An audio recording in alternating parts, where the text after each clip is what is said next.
Darren, Isa, Rufa at Vina. Gandang-ganda kay Janine Gutierrez. Semo Eko.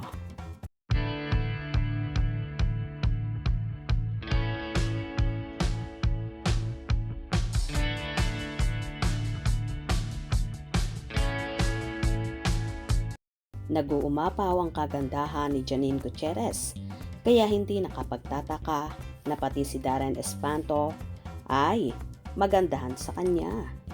Ibinahagi ni Janine sa kanyang Instagram ang kanyang mga larawan. Finlex niya rito ang kanyang tan with flower design dress, simpleng makeup at short hair na naging look niya sa ASAP. Dahil sa lakas ng dating ni Janine, napakomment tuloy si Darren.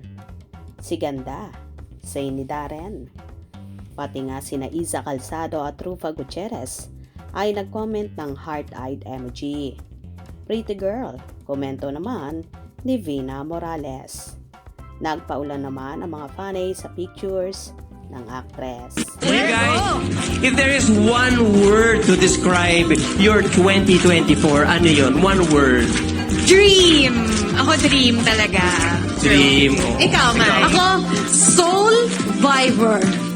Soul vibe. Ang dami naman no. Pero ito, alam ko na ang 2024,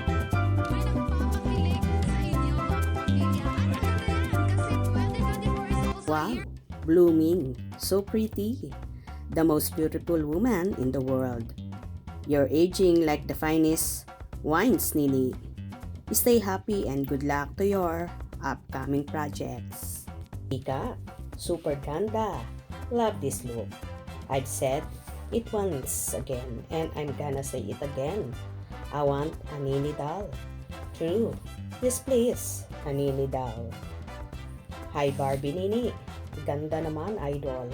So pretty, Nini. Bakit ang ganda mo, girl? Perfection.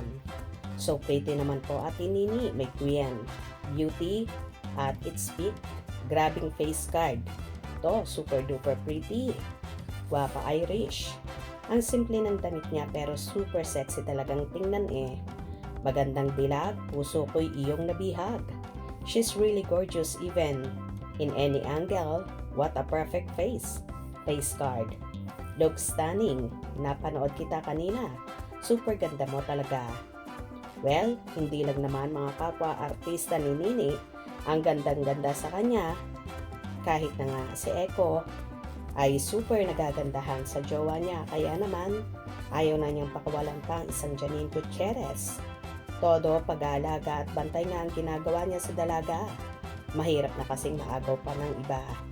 Kaya Jericho, pakasalan mo na please para kayo na talaga at wala nang makapaghihiwalay pa sa inyo. Kung nagustuhan nyo ang video na ito, comment down below.